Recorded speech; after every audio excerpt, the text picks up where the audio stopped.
નમસ્કાર વિદ્યાર્થી મિત્રો, ધોરણ 10 ના ગણિતના ત્રીજા પ્રકરણમાં આપ સૌનું સ્વાગત છે.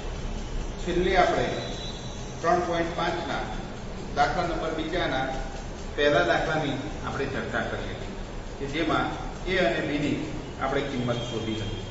હવે મિત્રો આપણે કુટ પ્રશ્નોની વાત કરીશું કે નીચેના કુટ પ્રશ્નોમાં સુરેખ સમીકરણનું યુગ્મ મેળવવાનું છે અને કોઈ પણ વૈદિક રીતે તેમના ઉકેલ મેળવવાના હોય છે. એટલે કે જો ઉકેલ શક્ય હોય તો કોઈ પણ રીત તમે વાપરી અને એ કુટ પ્રશ્નને તમે ઉકેલી શકો. તો મિત્રો આપણે દાખલા નંબર 1 જોઈએ છે. ચોથા દાખલાનો પહેલો દાખલો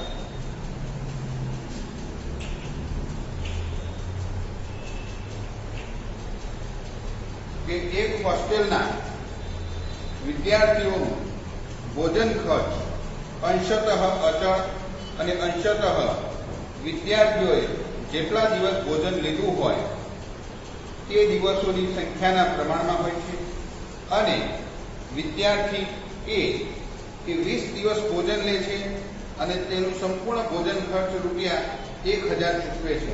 વિદ્યાર્થી બી 26 દિવસ ભોજન લે છે અને ભોજન ખર્ચ પેટે રૂપિયા 1180 ચૂકવે છે. તો નિશ્ચિત દૈનિક ખર્ચ અને દૈનિક ભોજન ખર્ચ શોધવાનો છે. હવે મિત્રો અહીંયા ભોજન ખર્ચમાં બે ભાગ પડશે. એક અચળ ખર્ચ.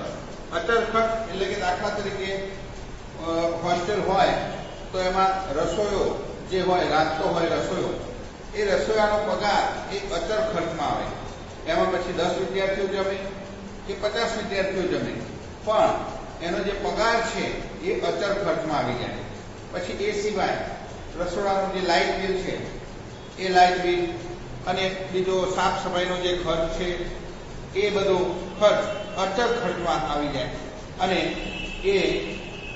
એના માટે એ વિદ્યાર્થીઓની સંખ્યા ઉપર આધારિત નથી. તો મિત્રો આપણે અહીંયા જે ખર્ચ શોધવાના છે એમાં એક દૈનિક ખર્ચ અને દૈનિક ભોજન ખર્ચ એ બંને શોધવાના છે. તો મિત્રો સૌથી પહેલા આપણે ધારી લઈશું કે ધારો કે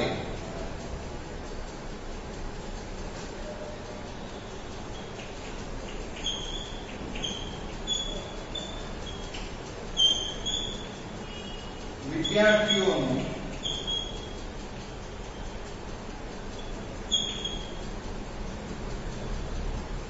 દૈનિક ભોજન ખર્ચ, નિશ્ચિત દૈનિક ખર્ચ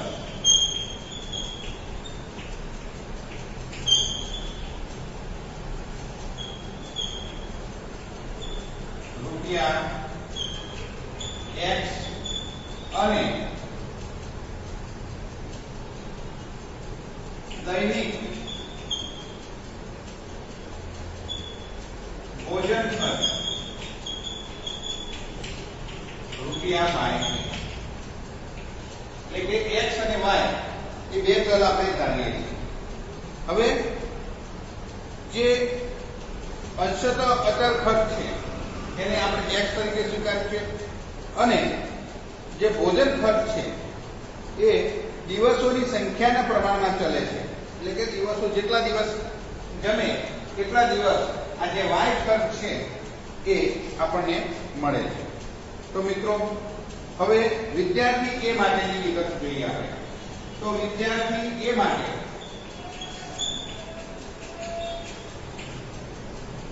એના માટે 20 દિવસ ભોજન લે છે. 20 દિવસ ભોજન લે છે અને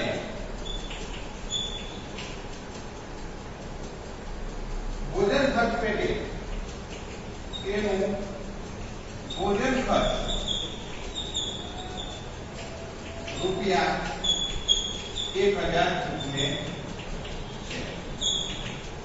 એટલે કે મિત્રો ટોટલ ભોજન ખર્ચ એ 1000 રૂપિયા ચૂકવે છે 20 દિવસ ભોજનના. એટલે એનું જે સમીકરણ બનશે એ આ રીતે બનશે કે કુલ ભોજન ખર્ચ બરાબર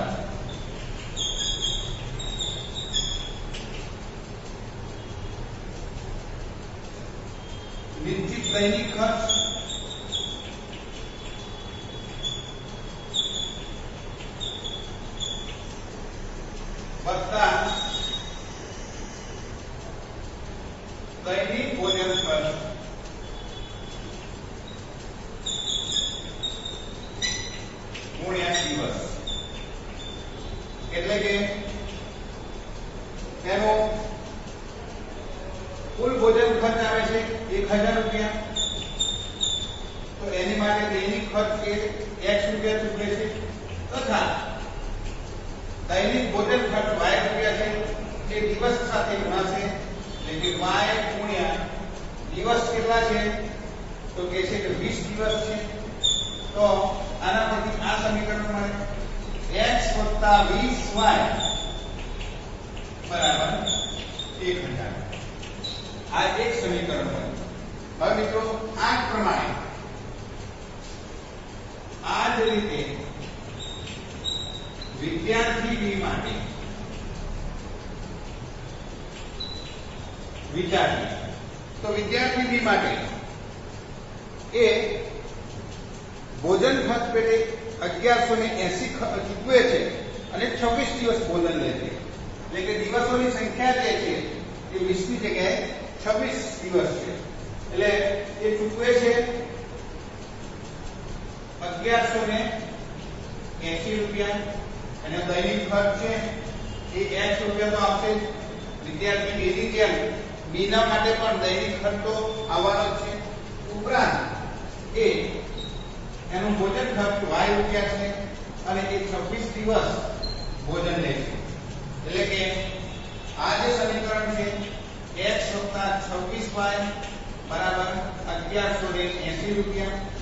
આ સમીકરણ 2 બને. હવે 1 અને 2 ને આપણે ઉકેલવા માટે અહીંયા x નો લોપ કરીએ તો y ની કિંમત મળશે. તો મિત્રો અહીંયા જુઓ તો સમીકરણ 2 માંથી સમીકરણ 1 બાદ કરતા. તો સમીકરણ 2 માંથી 1 બાદ કરીએ તો x + 26y બરાબર 1180. સમીકરણ 2 છે x + 20y બરાબર 1000 માઈનસ માઈનસ માઈનસ.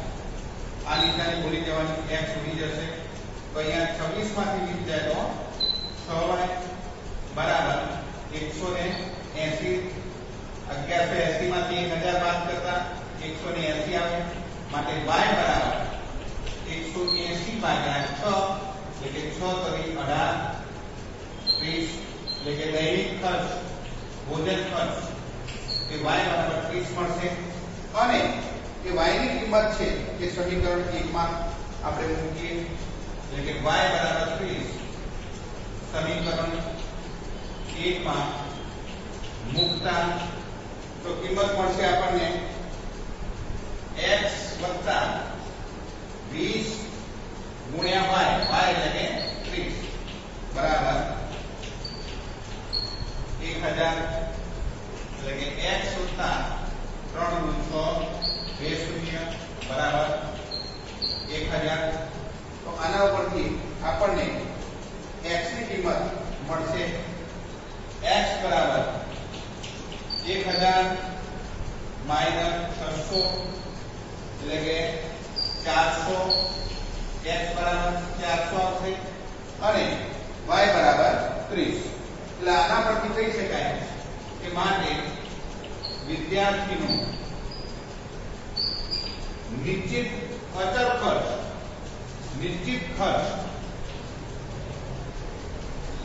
એ x ની કિંમત, એટલે કે x બરાબર 400 રૂપિયા આવે અને દૈનિક ભોજન ખર્ચ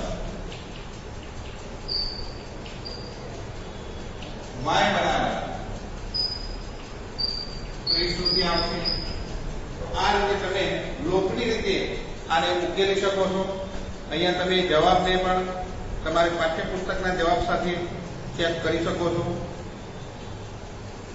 તો મિત્રો અહીંયા આપણને બે સમીકરણ એ પ્રમાણે આપ્યા છે ચોપડીમાં પણ, અને અહીંયા નિશ્ચિત ખર્ચ 400 રૂપિયા આવે છે અને ભોજનનો પ્રતિદિનનો ભાવ y રૂપિયા લેખે અને 30 રૂપિયા ચૂકવવાનો થાય છે. આપણો જવાબ મળે છે. તો મિત્રો આ દાખલાનો સ્ક્રીનશોટ પાડી અને તમે તમારી નોટબુકમાં ઉતારી શકો. હવે મિત્રો વધુ એક દાખલો આપણે આગળ ગણીએ. તો મિત્રો એના માટે એક ત્રીજો દાખલો છે એ પણ જોઈએ.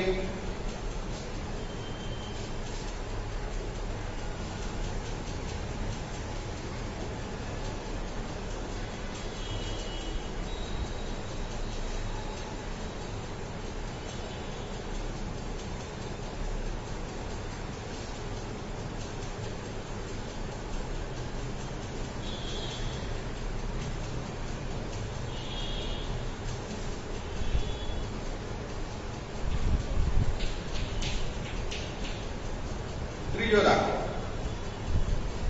યશને એક કસોટીમાં 40 ગુણ મળ્યા. તેને પ્રત્યેક સાચા જવાબના 3 ગુણ મળે છે અને ખોટા જવાબ માટે 1 ગુણ કપાય છે.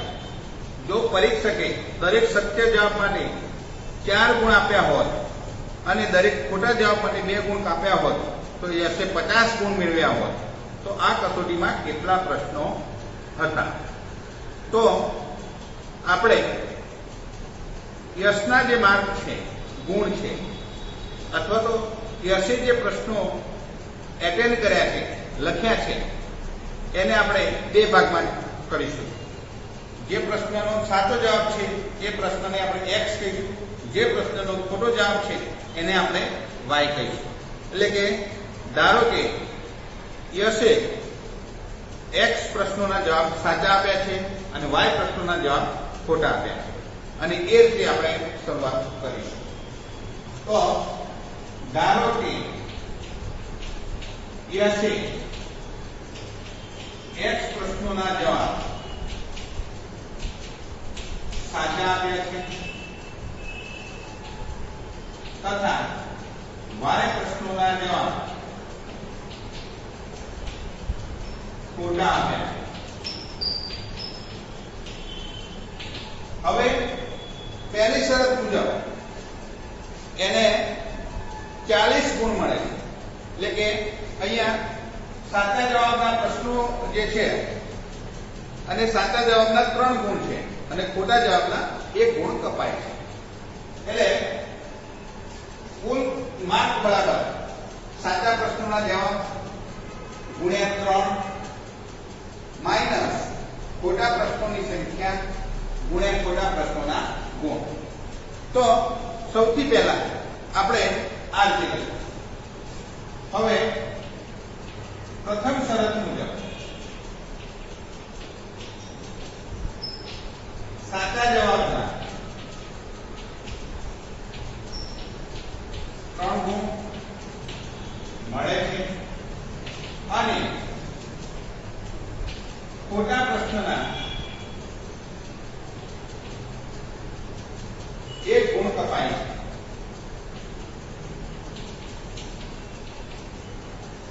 એટલે કે અને કુલ ગુણ મળે છે 40 અને કુલ ગુણ 40 મળે છે. એનો મતલબ એવો થાય કે સાચા પ્રશ્નોની સંખ્યા x છે અને એના ગુણ છે 3 અને કપાય છે એટલે કે માઈનસ થશે, માઈનસ ખોટા પ્રશ્નો y છે અને એનો ગુણ 1 છે બરાબર, અને કુલ 40 ગુણ મળે છે. તો મિત્રો અહીંયા તમે જુઓ, દાખલા તરીકે તમારા 5 પ્રશ્નો સાચા હોય અને 3 ખોટા હોય તો 5 તરી 15 અને ખોટા પ્રશ્નોમાં 1 લખીએ 3 ગુણ્યા 1 એટલે કે 3 કપાય એટલે કે 15 માઈનસ 3 એટલે કે તમને 12 ગુણ મળે. હવે મિત્રો અહીંયા આને આપણે સમીકરણ બનાવીએ તો 3x y બરાબર 40 આ એક સમીકરણ મળશે. એ જ રીતે બીજી શરત મુજબ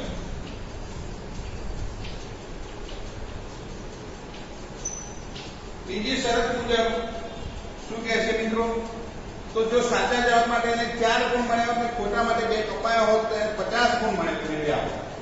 એટલે કે x ગુણ્યા એને 4 માર્ક્સ મળ્યા હોત સાચા જવાબના, માઈનસ ખોટા પ્રશ્નના 2 ગુણ કપાયા હોત એટલે કે y ગુણ્યા 2 તો એને કુલ ગુણ 50 મળ્યા હોત.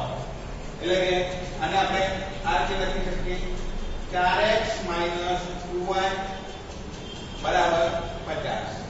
આને કહી દઈએ b. 2.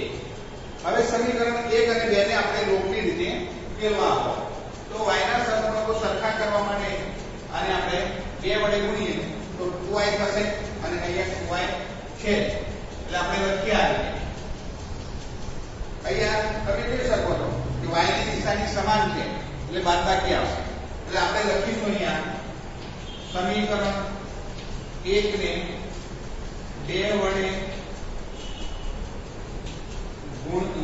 વડે ગુણી તેમાંથી સમીકરણ એ બાદ કરતા.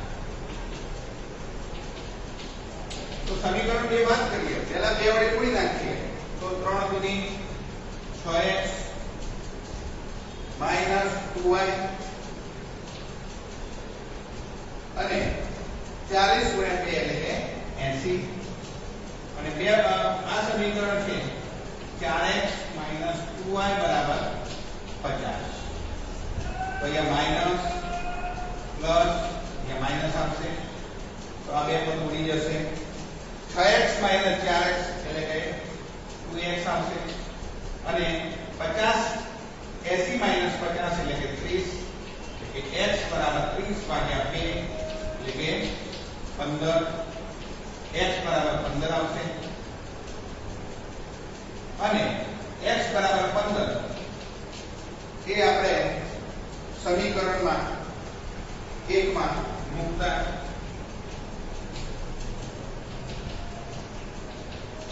તો આપણને મળશે 3 ગુણ્યા 15 માઈનસ y બરાબર 40 તો 15 તરીકે 45 માઈનસ y બરાબર 40 તો માઈનસ y બરાબર 40 માઈનસ 45 એટલે કે માઈનસ 5 આવે અને બંને બાજુ માઈનસ છે એટલે પ્લસ થઈ જાય એટલે અહીંયા y ની જે કિંમત છે એ આ રીતે મળશે y બરાબર માઈનસ y બરાબર માઈનસ 5 એટલે કે y બરાબર 5. આમ કુલ પ્રશ્નો જે હશે પરીક્ષામાં એ કસોટીમાં સાચા અને ખોટા બંનેનો સરવાળો જેટલા પ્રશ્નો હશે માટે કસોટીના કુલ પ્રશ્નો